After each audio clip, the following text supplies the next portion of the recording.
بسم الله الرحمن الرحيم الحمد لله والصلاة والسلام على رسول الله محمد وعلى آله وصحبه ومن والاه أما بعد.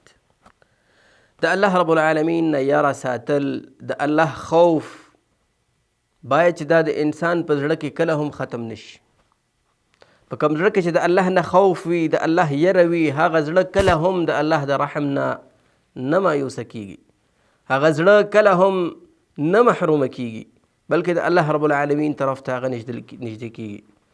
په صحیح بخاري کې روایت دی چې یو سړی چې هغه ګناهونه کړي وو او په آخر وخت کې خپل بچو ته دا نصیحت او وصیت ورته دا کوي چې کله زه مړ شوم نو زما دا بدن چې کوم دی دا ټول وسوځوئ، او د هغې نه وروستو بیا زما د بدن چې کوم دا پاتې بقایا ایره ده دا ټول په سمندر کې په اوبو کې یا په هوا کې داسې والوځوئ.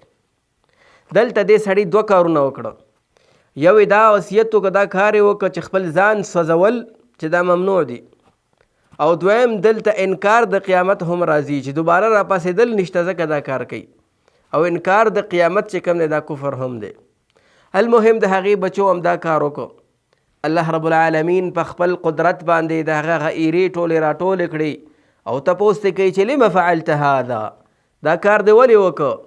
هغه ورته وایي یا الله دا ستا د یرې د وجې نه، ستا د حساب و کتاب د وجې نه چې د ما سره به وي او زه به جواب نشم ورکولی. لیکن د الله رب العالمین رحم ته وګورئ چې هغې ته وایي فرمایي چې زه ته ما په خپل رحم باندې معاف کړی، تا ته مې بخښنه کړې ده. نو د الله رب العالمین خوف په زړه کې ساتل دا ضروري دي. باید چې هر وخت د انسان په زړه کې د الله رب العالمین خوف او یره وي. کم وختونه کې چې ستا زړه حاضر وي دا ډېر قیمتي وخت دی، که هغه مونځ دی، که هغه دعا ده، که هغه تلاوت دی، که هغه عبادت دی، چې په دغه وخت کې ستا زړه حاضر وي او د الله رب العالمین نه خوف پکې وي، دا په دنیا کې د ټولو نه قیمتي وخت دی. الله رب العالمین نه دا دعا کو چې الله رب العالمین زموږ وختونه قیمتي کړي، زموږ په زړونو کې د الله رب العالمین خوف او تقوا او یره پیدا کړي. وصلی الله علی النبی محمد وعلى آله وصحبه أجمعين.